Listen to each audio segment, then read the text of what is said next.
suurvett ja et ka majapidamistesse tungiv vesi liiga palju pahandust ei teeks, peavad kohalikud ettevalmistusi tegema. Nõnda nägi Sooma välja eelmise aasta aprilli esimesel nädalal, kui siin 5. aastaajaks kutsutav suurvesi ulatus peaaegu 5 meetrit kõrgemale suvisest seisust. See oli viimase 100 aasta 4. tulemus. Tänavu võib ilma käitumisest sõltuvalt minna nii ja naa, aga tänu lumerohkusele on tõenäolisem korralik üleujutus. Kui sulaks läheb, siis on eeldada suuremat uputust kui eelmine aasta. Eelmine aasta siin majapidamises juhtuski see, et veel, ütleme, täna veel sõitsime, paadiga ümber maja, järgmine päev tõusis veel 50 sentimeetrit ja nii et see tõus võib päris kiire olla. Samas kiireimad tõusud on olnud sisuliselt meetri jagu ööpäevas. Eelmise aasta umbes samal ajal muutus see rippsild siin ujuvsillaks, ega tänavugi tõenäoliselt suurvesi tulemata jää.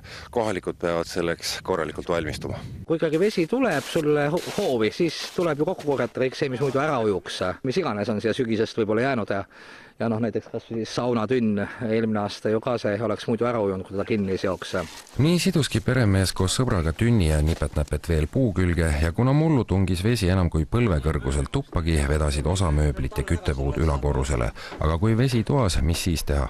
Vaikselt hakkasime kütma, hoidsime uksed aknad lahti ja tuulutasime ja ta ajapikkulelt kuivab ära. Mõni kilomeeter eemal Kuusekääral on 50 kodulooma. Kõige lihtsam on Šoti mägiveistega. Laudaloomadega on kõige suurem probleem, sellepärast, et seal tuleb ikkagi prosse varuda ja laudu tuua ja kõik see on oma ette jääpal. Aga need tegelased siin on nagu on ja... On nagu on. Praegu ma pean neile iga päev ka 200 liitrit vähemalt juua tooma, aga siis nad saavad ikka vähemalt vett, ma ei pea siis vedama seda, neil piisavad siis. Sooma kohalikud suhtuvad 5. aastaaega kui paratamatusse, aga sellega kaasnev tekitab erinevaid emotsioone. Haabia ja kanuumatkade korraldajate jaoks on suurvesi oluline leiva teenimise aeg. Mõnele teisele käivad võimsate maasturitega kohale kihutavate ja teid lõhkuvate turistide hordid närvidele.